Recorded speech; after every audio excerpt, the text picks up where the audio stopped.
I want each and every one of you to think of a choice that you have to make and assign it to the faces of this coin.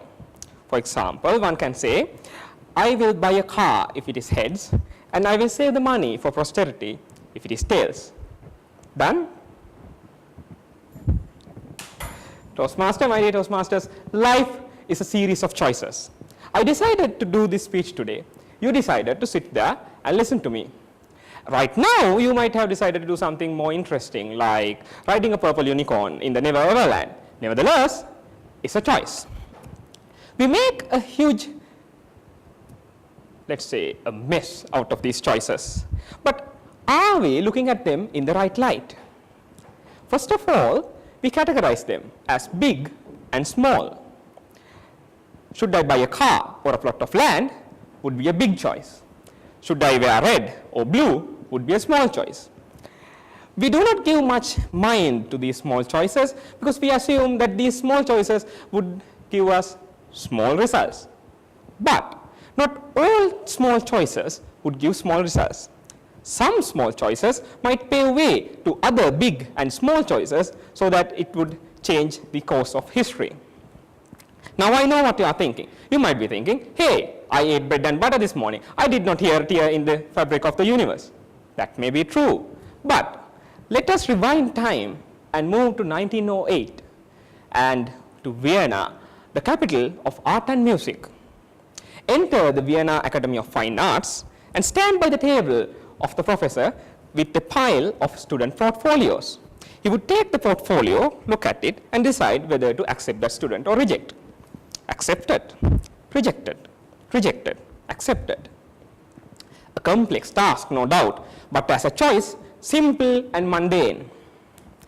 Little did he know that one of the rejected students would work harder and someday become the director of the same school. Impressive, but not world-changing, you might say. Then how about this? One of the other students that he rejected took upon him a different path, a path that would change the life of millions, a path that would alter the human history, a path of fire and destruction. That day, the professor rejected the application of young Adolf Hitler. A small choice changed the history of the world. So there's no point in categorizing choices as big and small because you do not know what the cascading outcome would be. Then we make plans. We weigh pros and cons. We plan for perfection.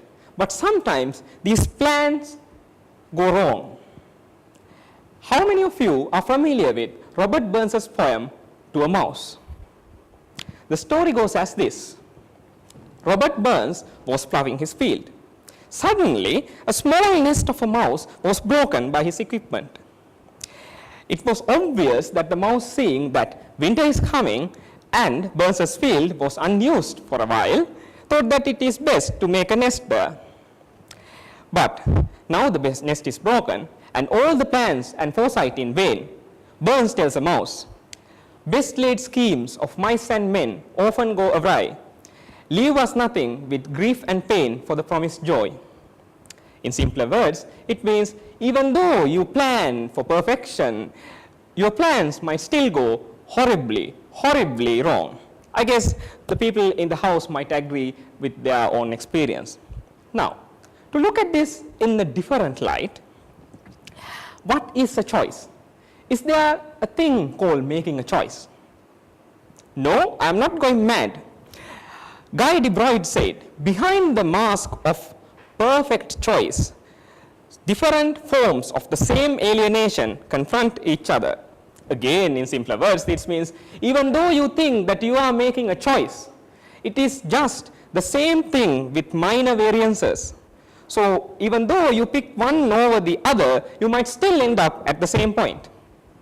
So if you can't say what the magnitude of your choices will be and what the outcome of your choices be, even though you plan for it, and you can't predict that the two outcomes would be distinct, what to do? In other words, what to do when logic is to no avail? Now, let's get back to the coin that I flipped and ignored. When the coin was in the air, what was on your mind? Was there a little voice saying, let it be heads, let it be heads? Oh, let it be tails, let it be tails. If yes, why is that? It is because even though you think that you have to make a choice, a conscious choice, you have already taken that decision deep down, and now you are rooting for that end. So, what I have to tell you is, if you are confronted with a difficult choice, next time, flip a coin and ignore it. Because when the coin is in the air, in your heart, you will know what you want to do. Over to you.